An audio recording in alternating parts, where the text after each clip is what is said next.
దావీదు అడ్డగించలా. దేవుని మనసు తెలుసు దావీదుకి. ఈ మాట నేను పడాలి, ఈ నిందలు నేను మోయాలి, ఈ దూషణ నేను భరించాలి, ఎందుకంటే నేను తేడా. దావీదు అంటాడు, రే నేనంటే ఆయనకి పిచ్చిరా, నేనంటే ఆయనకి పిచ్చిరా. మా తల్లికి పుట్టిన వాళ్ళు మేము 8 మందిరా, కానీ అందరినీ పక్కకు పెట్టి నన్ను తెచ్చి అభిషేకం చేశాడు రా.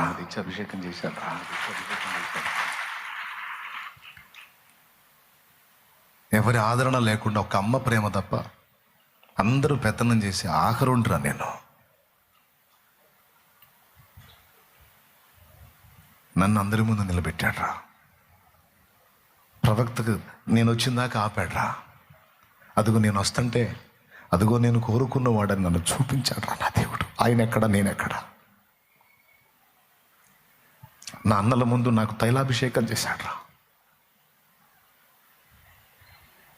బలవంతుడైన సౌలు రాజు చేతిలో నన్ను పడుకుంటూ అనుక్షణం నీడలా నన్ను వెంటాడి కాపాడాడ్రా.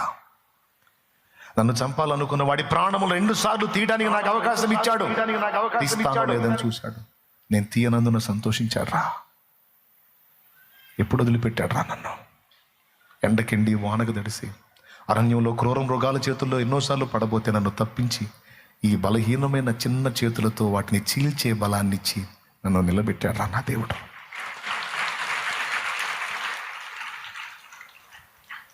ఇశ్రాయేలులో ఎవరు అనుకోలేదు, నా వీధిలో అనుకోలేదు, నా కుటుంబంలో అనుకోలేదు, నా సొంత వాళ్ళే అనుకోలేదు, నా తండ్రి కూడా అనుకోలేదురా నేను రాజునవుతానని, ఇశ్రాయేలును ఏలతానని నన్ను కన్న నాన్న కూడా అనుకోలేదురా. ప్రవక్త నీ కుమారులను పిలిపించంటే మిగిలిన 6 పిలిపించాడు కానీ నన్ను పిలిపించలేదురా. ఎందుకో తెలుసా? నేను పనికి రాను, యోగ్యుని కాననుకున్నాడు మా నాన్న, కానీ ఆయన అనుకోలేదురా. సెరూయా కుమారులారా ఎన్ని చేశాడో మీకు తెలుసా? దావీదు ఎక్కడ అడుగు పెడితే అక్కడ విజయమేరా. దావీదు ఎక్కడ అడుగు పెడితే అక్కడ విజయమేరా. దావీదు ఏది చేసినా విజయమేరా.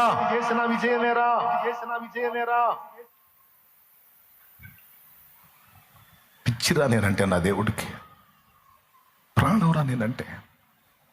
నేను ఆరాధిస్తే సంతోషిస్తాడా, నేను కీర్తిస్తే మైమర్చిపోతాడా. అలాంటి నేను ఆయన్ని బాధ పెట్టారా?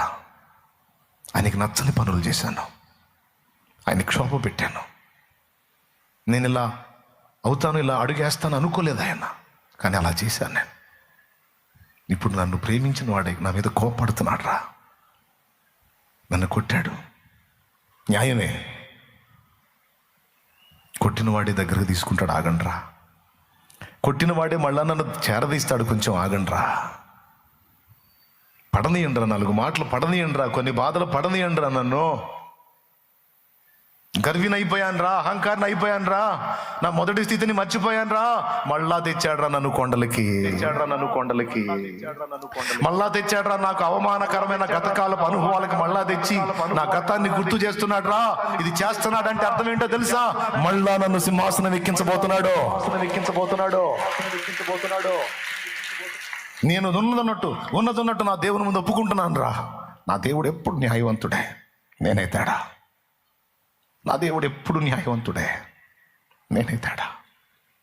నా దేవుడు ఎప్పుడు అన్యాయం చేయడరా. ఏదైనా జరిగితే నా వల్ల జరిగింది, ఆ దోషం నాది, ఆ పాపం నాది. వాడు నా పొద్దురా, వాడు నా పొద్దు. తిట్టునేయండి.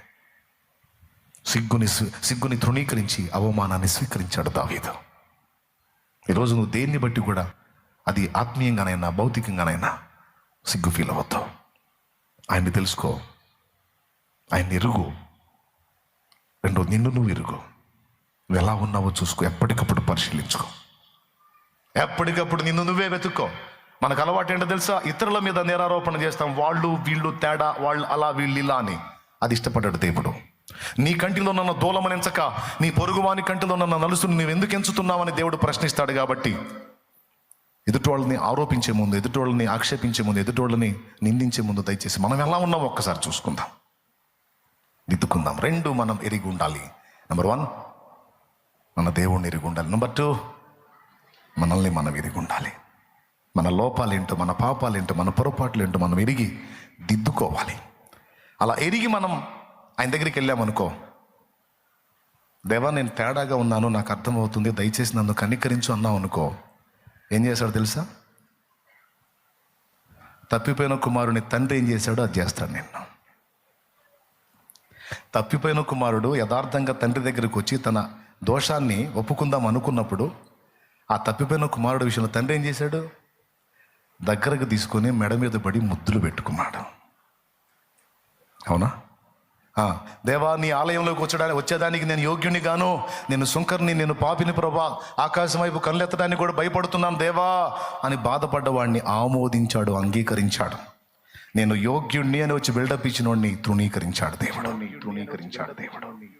ఎంతమందికి అర్థమైంది బిడ్డలారా? నువ్వున్నది ఉన్నట్టు ఎరిగి, నీ దోషాలు గుర్తెరిగి, నీ పొరపాట్లు గుర్తెరిగి, నువ్వు ఎక్కడ తేడా పడ్డావో, ఎంత దిగజారిపోయావో ఎరిగి దిద్దుకొని మళ్ళా నువ్వు ఆయన దగ్గరికి వస్తే నిన్ను మరలా ఎత్తుకుంటాడు ఆయన.